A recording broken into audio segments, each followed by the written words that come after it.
Good Thursday morning, everyone, and welcome into today's daily Bible reading for May the 11th. Today we are reading together in Deuteronomy chapter 3. Deuteronomy chapter 3. Thanks so much for taking the time to read along with me this morning. I hope there'll be an encouragement to you. Here in Deuteronomy chapter 3, we're going to finish out these first three chapters of Deuteronomy, which are going to focus on answering the question, how do we get here?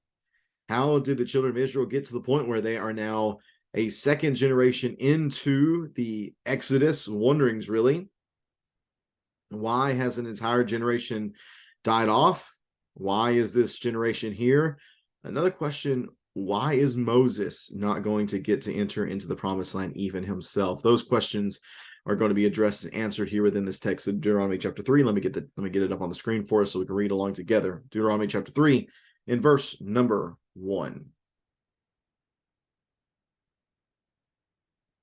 Again, this is Moses speaking. The we's here normally referring to himself and Israel. Then we turned back and went up the road to Bashan, and King Og of Bashan came out against us with his whole army to do battle at Edrei. But Yahweh said to me, do not fear him, for I have handed him over to you, along with his whole army and his land. Do to him as you did to King Sihon of the Amorites, who lived in Heshbon. So Yahweh our God handed over King Og of Bashan and his whole army to us. We struck him until there was no survivor left. We captured all his cities at that time. There wasn't a city that we didn't take from them. 60 cities, the entire region of Argob, the kingdom of Og in Bashan. All these were fortified with high walls, gates, and bars, beside a large number of rural villages. We completely destroyed them, as we had done to King Sihon of Heshbon, destroying the men, women, and children in every city. But we took all the livestock and the spoil from the cities as plunder for ourselves. At that time, we took the land from the two Amorite kings across the Jordan, from the Arnon Valley as far as Mount Hermon, which the Sidonians call Sirion, but the Amorites call Senir. All the cities of the plateau, Gilead and Bashan, as far as Salekah and Edrei, cities of Og's kingdom in Bashan. Only King Og of Bashan was left of the remnant of the Rephaim. His bed was made of iron. Isn't it in Rabbah of the Ammonites? It is 13 and a half feet long and 6 feet wide by a standard measure. At that time, we took possession of this land. I gave to the Reubenites and the Gadites the area extending from Aroer by the Arnon Valley and half the hill country of Gilead along with its cities. I gave to half the tribe of Manasseh the rest of Gilead and all Bashan, the kingdom of Og, the entire region of Argob. The whole territory of Bashan used to be called the land of the Rephaim. Jair, a descendant of Manasseh, took over the entire region of Argob as far as the border of the Geshurites and Maacathites. I called Bashan by its own name, Jair's villages, as it is today. I gave Gilead to Machir. I gave to the Reubenites and the Gadites the area extending from Gilead to the Arnon Valley. The middle of the valley was the border, and up to the Jabbok River, the border of the Ammonites. The Arabah and Jordan are also borders to Kinnereth, as far as the Sea of the Arabah, the Dead Sea, under the slopes of Pisgah on the east. I commanded you at that time, the Yahweh, your God, has given you this land to possess. All your valiant men will cross over in battle formation ahead of your brothers, the Israelites, but your wives, dependents, and livestock, I know that you have a lot of livestock, will remain in the cities I have given you, until Yahweh gives rest to your brothers as he has to you, and they also took possession of the land Yahweh your God is giving them across the Jordan. Then each of you may return to his possession that I have given you. I commanded Joshua at that time, your eyes have seen everything Yahweh your God has done to these two kings. Yahweh will do the same to all the kingdoms you are about to enter. Don't be afraid of them, for Yahweh your God fights for you. And at that time I begged Yahweh, Yahweh God, or Lord God, excuse me, Lord God, verse 24, you have begun to show your greatness and your strong hand to your servants. For what God is there in heaven or on earth who can perform deeds and mighty acts like yours? Please let me cross over and see the beautiful land on the other side of the Jordan, that good hill country and Lebanon. But Yahweh was angry with me because of you and would not listen to me. Yahweh said to me, that's enough.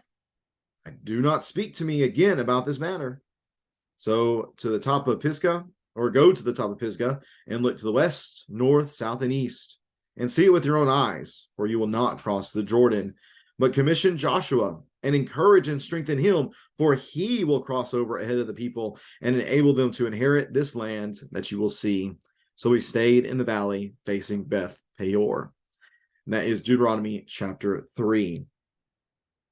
Remember, we saw in chapter 2 a number of great victories, or a couple of victories, I guess we should see.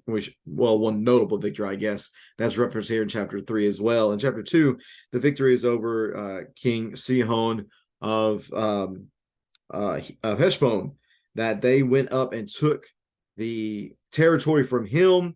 There was dread, there was fear, there was trembling and anguish in those people. There was just a total and complete victory that was experienced by the people in this text. And that's what we see basically in chapter 3 and verses 1 through 7. We see another complete and total victory.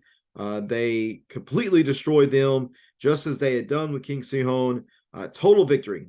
Why? Because Yahweh had handed them over. Do not be afraid. Do not fear him, verse number 2, for I have handed him over to you, along with his whole army and his land. And this is referring to King Og of Bashan. Now, one thing that is interesting is that it talks about King Og of Bashan, and it mentions in verse 11 that he was a giant of a man, part of the Rephaim, and that there was a bed that supposedly he slept on that was 13 and a half feet long, 6 feet wide. Why mention this? Well, it seems that this is an evidence for what is being shared here. Remember, while Moses is the main speaker here in Deuteronomy, I'm becoming more and more convinced looking at this that this is something that would have been compiled later on and not during the time of Moses. Here's one reason why. Look, you can go. This reminds me a lot of 1 Corinthians 15, where Paul says, hey, those people that Jesus met with after his resurrection, some of them are still alive. Go talk to them and gain encouragement through their testimony. Well, here the testimony is by way of this bed made of iron. Hey, you want to go see how big this guy was? We'll go over here to Rabbah of the Ammonites and check it out. You can actually see what's going on here. So just this drop in from the compiler of what we have here in Deuteronomy, that you could go look at this and you can check this out and to see just how big of a man this was that Yahweh enabled the Israelites to overcome. There's mention here in the second section about the Transjordan tribes, about Reuben, Gad, and the half tribe of Manasseh, how they were able to settle, or how they were allowed to settle, I should say, maybe reluctantly, but they were allowed to settle east of the Jordan River. They had they had great flocks that are mentioned here within this text, and they saw this land and saw that it was good for them to have. It'll be good for their possession.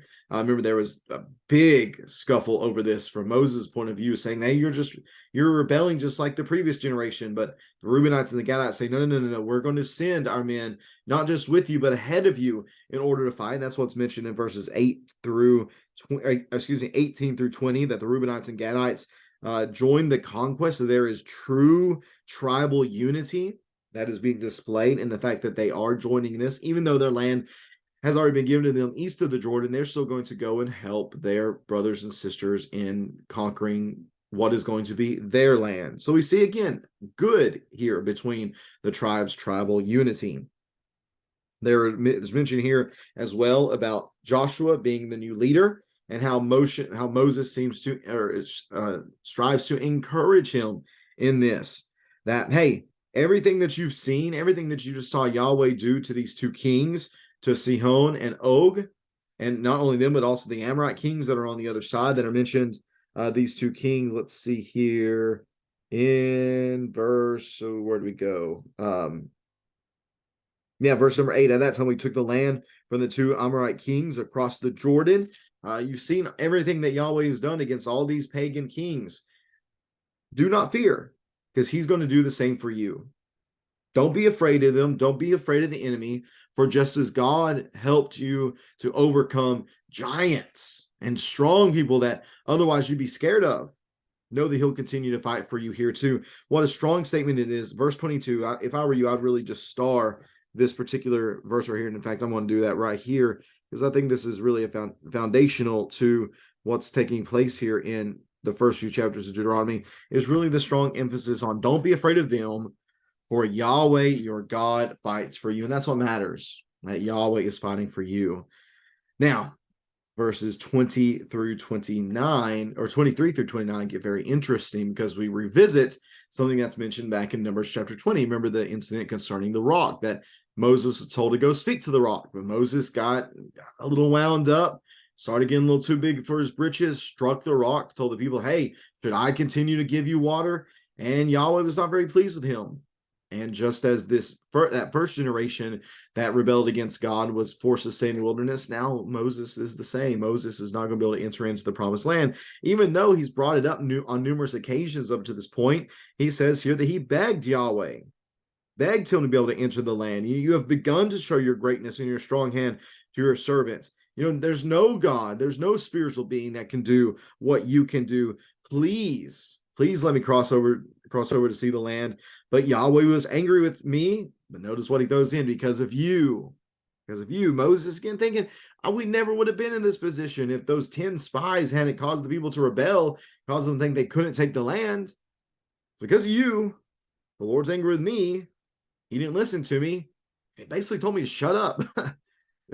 Any of us that are parents or that have had really any dealings with little kids, you tell them something, or they ask you something, give them an answer. They ask the same thing 5 minutes later, give them an answer again. That third time, whenever they come to you, tell them, hey, be quiet. Stop asking me this question over and over again. The answer is not going to change.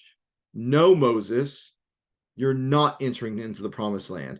Now, to Moses is, I guess, not really to his credit and not really to excuse him, but the reality is Yahweh has relented on some things that he has said up to this point, and maybe he's hoping for that to be the case here. But there's not, because there needs to be a complete and total fresh start among the people. The only ones from that generation getting to go into the promised land are going to be Caleb and Joshua, two of the leaders of the people. Really, the two leaders of the people are the only ones going to be able to go in. Even Moses himself, there was rebellion on his part. He has to stay outside the promised land. How difficult this is. But again, Moses is going to still play a part in the history of Israel. In fact, that he is going to commission Joshua. He's going to encourage him. He's going to strengthen him so that he will be able to go ahead of the people and lead them on this great conquest. So how did we get here? Moses might be asked. How do we get here to this point where even you have to stay on this side of the river and we get to cross over? Well, Moses gives a pretty succinct, detailed, and yet somewhat brief description of the history of Israel here in chapters 1, 2, and 3 of Deuteronomy. Do you have any questions about these texts? If you do, please feel free to leave those in the comment section below, and I'll be happy to have that discussion with you. Tomorrow, we're going to get into chapter 4, a longer chapter, but it gets into the real meat of the text, which is going to be admonition. Admonition on behalf of Moses to really get the people to commit themselves to covenant loyalty. Trust your God, be faithful to your God, be obedient to your God, and good things will happen. We're really going to see this call to obedience here, beginning in Deuteronomy chapter 4. We'll be reading that tomorrow. Hope you can tune in then. Of course, this yesterday and today and for the next couple of days is going to be a bit difficult for our church family as we mourn the loss of our beloved sister, Joanne Pope. For those who are part of the arrangements, thank you for that. For those who have helped them over the past many months, thank you for that. Let's continue to be praying for one another and look forward to celebrating her life tomorrow night and participating in the burial service on Saturday as well. If you have any questions, again, please let me know. Again, thank you as well for tuning in today. Have a great rest of your Thursday, everyone. We'll be back at it again tomorrow on Friday, May the 12th, as we read together in Deuteronomy chapter 4. Hope to see you then. Take care, and God bless you.